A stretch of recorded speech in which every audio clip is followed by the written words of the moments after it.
जय हिंद। मैं धीर सिंह आप लोगों का स्वागत करता हूं केमिस्ट्री अड्डा में।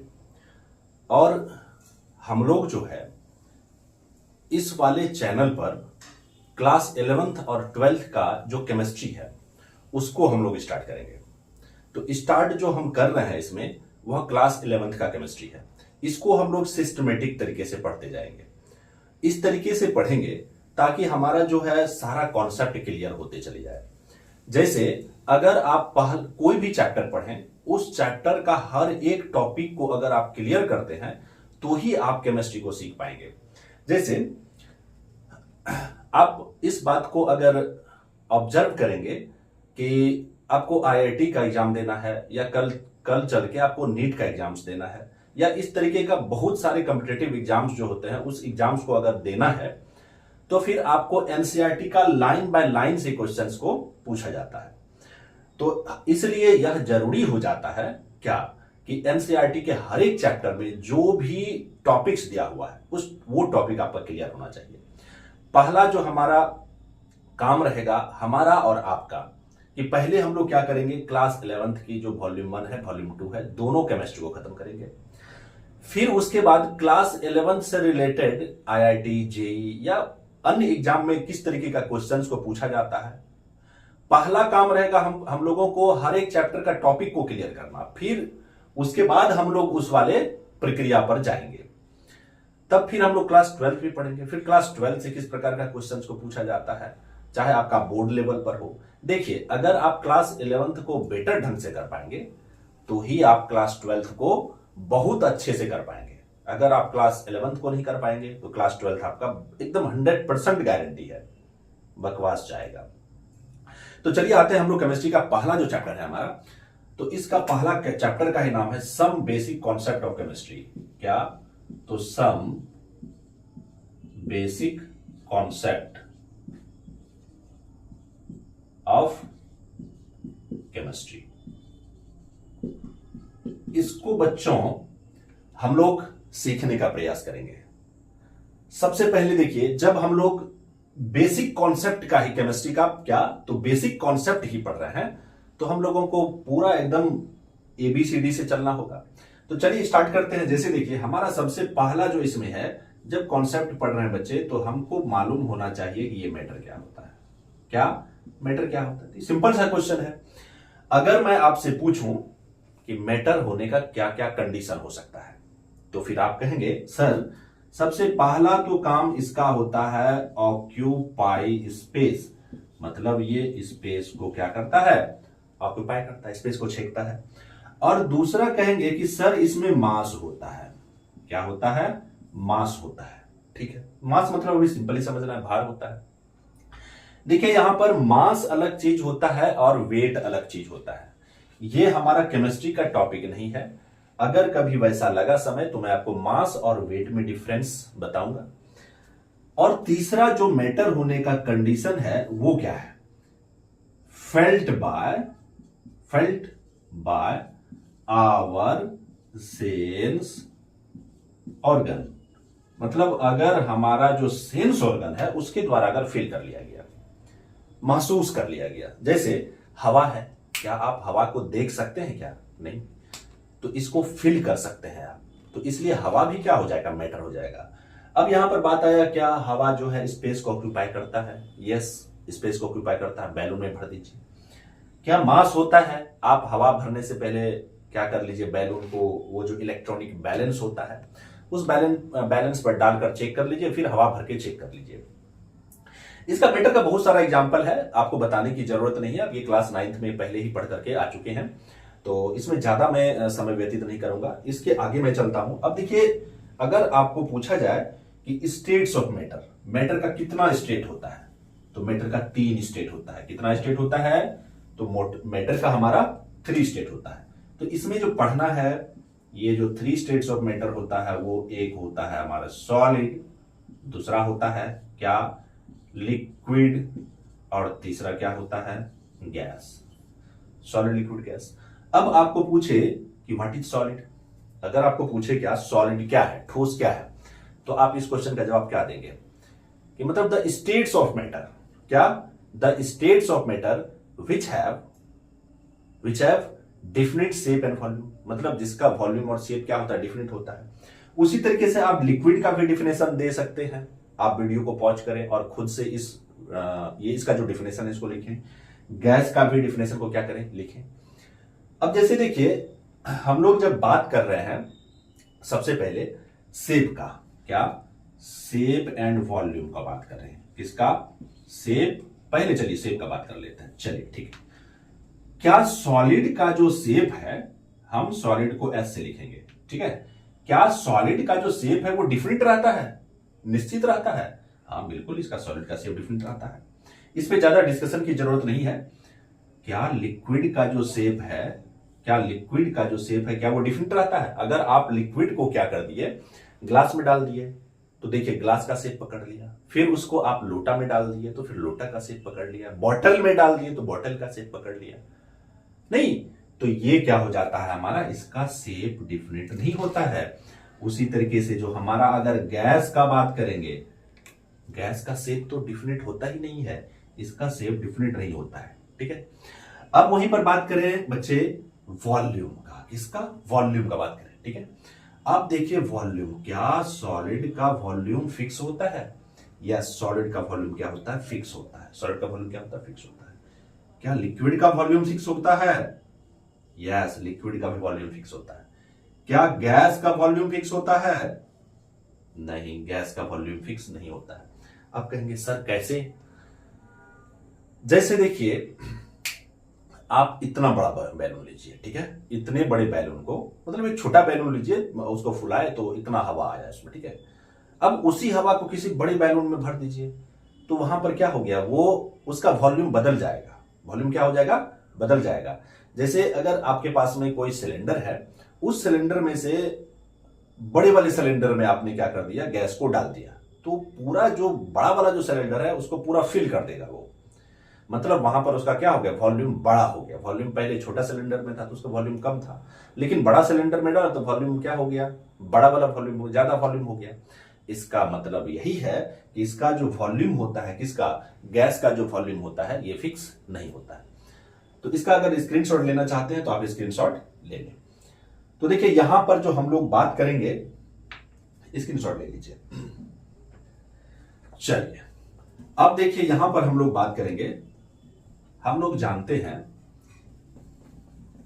इंटरमोलिकुलर फोर्स के बारे में। क्या, एक हम लोग जानते हैं इंटरमोलिकुलर फोर्स, देखिए इंटरमोलिक्यूलर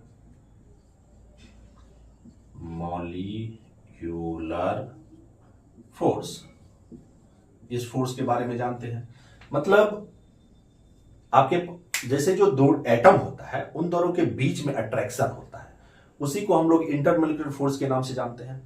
तो अब यहां पर अगर हम लोग बात करें, ये जो अट्रैक्शन हुआ या अट्रैक्शन फोर्स बोले, या तो बोले इंटरमोलिकुलर फोर्स ऑफ अट्रैक्शन, मतलब मॉलिक्यूल के बीच में। देखिए एक होता है हमारा एटम, जैसे ये है एटम, जैसे एक हम ऐसे करते तो ये हमारा है एटम। अब इसी में मान के चलिए ये ऑक्सीजन का एटम है, इसी में क्या कर दिया मैंने, इस तरीके से दो हाइड्रोजन का एटम को लगा दिया। क्या, दो हाइड्रोजन का एटम को लगा दिया, तो देखिए क्या हो गया, तो यहां पर अब ये बन गया मॉलिक्यूल। तो यहीं पर मॉलिक्यूल के बीच में जो फोर्स होता है उसको हम लोग कहते हैं इंटरमोलिकुलर फोर्स ऑफ अट्रैक्शन, ठीक है। अब बताइए ये जो इंटरमोलिकुलर फोर्स ऑफ अट्रैक्शन होता है सबसे ज्यादा किसमें होता है, तो सॉलिड में होता है। सबसे कम की अगर बात करें, इंटरमोलिकुलर फोर्स ऑफ अट्रैक्शन किसमें होता है, सबसे कम किसमें होता है, गैस में होता है। और ये लिक्विड में जो रहता है इंटरमोलिकुलर फोर्स ऑफ अट्रैक्शन, इन दोनों के बीच में रहता है। क्या रहता है, तो इन दोनों के बीच में रहता है। तो ये था हमारा इंटरमोलिकुलर फोर्स ऑफ अट्रैक्शन। मतलब देखिए हम लोग यहां पर बेसिक कॉन्सेप्ट पढ़ रहे हैं, तो थोड़ा मोड़ा मतलब क्या करते जाएंगे, थोड़ा फास्ट चलते जाएंगे, लेकिन कॉन्सेप्ट थोड़ा थोड़ा लेकर के आगे बढ़ेंगे सिस्टमेटिक तरीके से। स्क्रीनशॉट लेना चाहते हैं तो ले लीजिए। अब हम लोग जो बात करेंगे इंटरमोलिकुलर स्पेस का, क्या, इंटरमोलिकुलर स्पेस मतलब दो मॉलिक्यूल के बीच में जो स्पेस होता है, खाली जगह होता है, क्या, इंटरमोलिकुलर स्पेस। दो मॉलिक्यूल के बीच में जो स्पेस होता है उसको हम लोग जानते हैं क्या नाम से, तो इंटरमोलिकुलर स्पेस। जैसे एक मॉलिक्यूल यहां है हालांकि इस तरह से दिखाना संभव नहीं है, ये गलत तरीका है, लेकिन अगर आप बहुत पावरफुल माइक्रोस्कोप से देखें, या संभव हो कि आप देख सकें, या सपोज करिए आपके पास में कोई जादू आ जाता है डॉक्टर स्ट्रेंज वाला, तो फिर डॉक्टर स्ट्रेंज की तरह आपने एक फटाक से जादू मारा और आपको मॉलिक्यूल्स बाहर में आकर के एकदम पूरा दिखने लगे जैसे 3D में। तो मान के चलिए एक मॉलिक्यूल यहां है, एक मॉलिक्यूल यहां है, तो ये जो बीच में जो स्पेस रहा, ये देख रहे हैं, ये इस बीच में जो स्पेस रहा, तो मॉलिक्यूल के बीच का स्पेस हुआ, इसी को हम लोग बोलते हैं क्या, इंटरमॉलिक्यूलर स्पेस। अब इंटरमॉलिक्यूलर स्पेस का अगर बात करें तो सबसे कम इंटरमॉलिक्यूलर स्पेस किसमें होता है? आप बताएं, वीडियो को पॉज करके आप बताएं, सबसे ज्यादा इंटरमॉलिक्यूलर स्पेस किसमें होता है? तो वो गैस में होता है। इसका मॉलिक्यूल बहुत दूर दूर रहता है, ठीक है। अब सबसे कम किस में रहता है? तो सॉलिड में रहता है। और इन दोनों के बीच का अगर बात करें तो ये लिक्विड में इन दोनों के बीच का रहता है, ठीक है। और बहुत सारा कॉन्सेप्ट है इसमें, बहुत सारी चीजें हैं, उतना हम लोग देखने के लिए नहीं जाएंगे अभी, तो इसका भी स्क्रीनशॉट अगर लेना चाहते हैं तो ले लीजिए। अब अगर हम लोग बात करेंगे डेंसिटी का, क्या डेंसिटी का बात करें, डेंसिटी का मतलब ही होता है, डेंसिटी को आप लोगों ने पढ़ा होगा, मास पर यूनिट वॉल्यूम। जैसे देखिए ये है हमारा डेंसिटी, तो डेंसिटी का फॉर्मूला होता है मास पर यूनिट वॉल्यूम। इसका पर यूनिट वॉल्यूम का मतलब क्या हुआ कि एक यूनिट वॉल्यूम का जो मास होता है वही डिसाइड करता है उसका क्या, तो डेंसिटी। तो डेंसिटी सबसे ज्यादा किसका होगा? डेंसिटी सबसे ज्यादा सॉलिड का होगा। उसके बाद अगर बात करें डेंसिटी सबसे कम जो होगा वो गैस का होगा, और इन दोनों के बीच में होगा तो वो क्या होगा, लिक्विड का होगा। ये है हमारा डेंसिटी वाला बात, ठीक है। अब अगर हम लोग बात करें काइनेटिक एनर्जी का, मतलब किसका पार्टिकल, आप लोगों ने पढ़ा होगा कि जो कोई भी मैटर है वह पार्टिकल से मिलकर के बना है, या बोले एटम से मिलकर के बना है, या बोले मॉलिक्यूल से मिलकर के बना हुआ है। तीनों बात सही है, ठीक है। तो मैं यहां पर बोलता हूं एटम के बारे में, ठीक है। मैं बोलता हूं कि कोई भी इस दुनिया में कोई भी ऐसा मैटर नहीं है जिसके अंदर में कि जो पार्टिकल होगा उसका जो पार्टिकल होगा वो क्या होगा, बिल्कुल स्थिर होगा, मतलब बिल्कुल क्या रहेगा, एकदम पूरा रेस्ट में रहेगा। कोई भी ऐसा मैटर नहीं है जिसमें कि जो पार्टिकल है या एटम है वो कंप्लीटली रेस्ट में रहेगा, कुछ ना कुछ मोशन करेगा, ऐसे ऐसे, ठीक है, कुछ ना कुछ मोशन करेगा। अगर सॉलिड का बात करें तो उसमें ऐसे ऐसे वाइब्रेशन होगा, उसमें थोड़ा थोड़ा ऐसे ऐसे करके वाइब्रेशन होगा। वहीं पर लिक्विड का बात करें तो लिक्विड तो बहता है, ऐसे ऐसे क्या होता है, लिक्विड ऐसे ऐसे बहता है, तो मतलब वहां पर पार्टिकल भी क्या हो रहा है, मतलब एटम भी क्या हो रहा है, बह रहा है, फ्लो कर रहा है। गैस का तो बात ही छोड़ दीजिए। तो अब देखिए यहां पर काइनेटिक एनर्जी को हम लोग समझने का प्रयास करें। जैसे अगर मैं कहूं यह पेन ये जो मार्कर है, ये मार्कर ऐसे है, तो इसमें क्या काइनेटिक एनर्जी होगा? नहीं।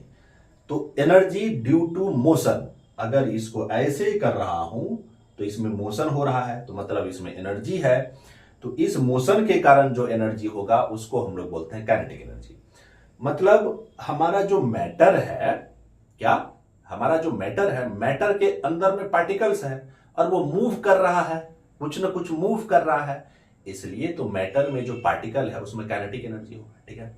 तो सबसे फास्ट क्या, सबसे ज्यादा फास्ट अगर बात करें कि सबसे ज्यादा फास्ट सॉलिड, लिक्विड और गैस में जो पार्टिकल है, सबसे ज्यादा फास्ट मूवमेंट किस में होता है? तो सबसे ज्यादा फास्ट मूवमेंट का अगर बात करिएगा तो वो गैस में होता है। जितना ज्यादा मूवमेंट, मतलब जितना फास्ट वो चलेगा उतना ज्यादा उसका क्या होगा, काइनेटिक एनर्जी। क्या, अगर ज्यादा तेज गति से चलेगा तो उसमें ज्यादा काइनेटिक एनर्जी होगा, अगर कम तेज गति से चलेगा तो कम काइनेटिक एनर्जी होगा। सॉलिड में धीरे धीरे ऐसे ऐसे कर रहा है, हिलडोल कर रहा है, ऐसे ऐसे कर रहा है, तो इसका मतलब क्या हो गया, इस सॉलिड में जो पार्टिकल होगा इसका काइनेटिक एनर्जी सबसे कम होगा। फिर सबसे ज्यादा काइनेटिक एनर्जी इसमें होगा, क्यों, इसका जो पार्टिकल है बिल्कुल ऐसे ऐसे ऐसे ऐसे करते रहता है, ऐसे ऐसे करते रहता है। इस वजह से जो ये गैस है हमारा, इस गैस में जो पार्टिकल है या एटम बोले या मॉलिक्यूल बोले, उसका काइनेटिक एनर्जी क्या होता है, ज्यादा होता है। तो ये है। अब अगर हम लोग बात करें डिफ्यूजन का, क्या, अगर यहीं पर हम लोग बात करें किस चीज का, डिफ्यूजन का। डिफ्यूजन का मतलब होता है अपने आप ही किसी चीज में मिक्स हो जाना। डिफ्यूजन का मतलब क्या होता है, अपने ही आप किसी चीज में मिक्स हो जाना। जैसे डिफ्यूजन को आप इस एग्जांपल से समझ सकते हैं कि आपके घर में आपकी मम्मी कोई अच्छा पकवान बना रही है और आप दरवाजे पर बैठे हैं और वह सुगंध आपके कानों तक नहीं, नाकों तक पहुंच जाता है। कान तक नहीं, कान तो सूंघने का काम थोड़ी करता है, ये तो सुनने का काम करता है, लिसनिंग का। ये एक ऐसा ऑर्गन है, हम लोग बचपन में पढ़ते हैं ईयर के बारे में, क्या कि ear is the organ which help us to listening, मतलब जो हम लोगों को लिसनिंग करने में मदद करता है। अब जो है हम लोग बात कर रहे हैं कि मतलब आपकी मम्मी क्या कर रही है, किचन में कुछ खास पकवान बना रही है और आप बहुत कुछ दूर पे, कुछ डिस्टेंस पे, बहुत दूर नहीं, कुछ डिस्टेंस पे आप खड़े हैं और आपको पता चल गया कि हाँ मम्मी जो है ना फलाना टाइप का पकवान बना रही है। आखिर ऐसा क्यों? वो जो पकवान जो बन रहा है ना, वहां से निकल रहा है वेपर, मतलब वहां से उस वेपर में क्या है, पार्टिकल है और वो पार्टिकल मिक्स हो रहा है हवा में, या हम ऐसे भी बोलेंगे मिक्स नहीं हो रहा है, हम ऐसे भी बोलेंगे साइंटिफिक फॉर्म में कि वो जो पार्टिकल है डिफ्यूज हो रहा है एयर में। किसमें? एयर में डिफ्यूज हो रहा है। मतलब इस प्रोसेस को हम लोग डिफ्यूजन कहेंगे। क्या कहेंगे? डिफ्यूजन कहेंगे। अब बताइए, ये जो डिफ्यूजन का अगर हम लोग जो बात किए अभी, किसका? डिफ्यूजन का बात किए, ये सॉलिड में सबसे ज्यादा होगा या लिक्विड में सबसे ज्यादा होगा या गैस में सबसे ज्यादा होगा? किस में ज्यादा होगा? सबसे ज्यादा गैस में होगा, उसके बाद लिक्विड में होगा, उसके बाद मतलब सबसे कम सॉलिड में होगा डिफ्यूजन, और सबसे ज्यादा जो डिफ्यूजन होगा वो किस में होगा? तो गैस में होगा। तो ये बात थी हमारी डिफ्यूजन वाली। अब अगर हम लोग बात करें थर्मल एक्सपेंशन का, क्या मतलब? थर्मल एक्सपेंशन का मतलब क्या होता है? थर्मल एक्सपेंशन, थर्मल एक्सपेंशन का अगर बात करें मतलब गर्म करने पर जो चीज फैलता है वही हो गया थर्मल एक्सपेंशन। तो थर्मल एक्सपेंशन बताइए किस में सबसे ज्यादा होगा? सॉलिड में, लिक्विड में, गैस में? तो थर्मल एक्सपेंशन सबसे ज्यादा होगा गैस में, है ना। मतलब गर्म करने पर जो चीज फैलता है ना, तो गर्म करने पर सबसे ज्यादा कौन फैलेगा? गैस। मतलब इसका काइनेटिक एनर्जी पहले से ही बहुत ज्यादा था और दिए तो और बहुत ज्यादा दौड़ने लगा, एकदम दौड़ा, एकदम थोड़ा वैसा लगा जैसे लाइट की स्पीड से चलने का। हालांकि संभव नहीं है लाइट की स्पीड से चलना, इस यूनिवर्स में ऐसा कोई चीज नहीं है जिसका स्पीड लाइट से ज्यादा हो। लाइट का स्पीड कितना होता है? 3 × 10⁸ मीटर पर सेकंड, मतलब 3 लाख मीटर पर सेकंड होता है। चलिए वहां का फिजिक्स का बात है वो। तो यहां पर ये जो एक्सपेंशन है, एक्सपेंशन सबसे ज्यादा किसमें होगा? तो गैस में होगा। फिर उसके बाद सबसे कम एक्सपेंशन किस में होगा? तो हमारा सॉलिड में होगा। अगर इन दोनों का बीच का बात करें तो लिक्विड, तो समझ ही रहे।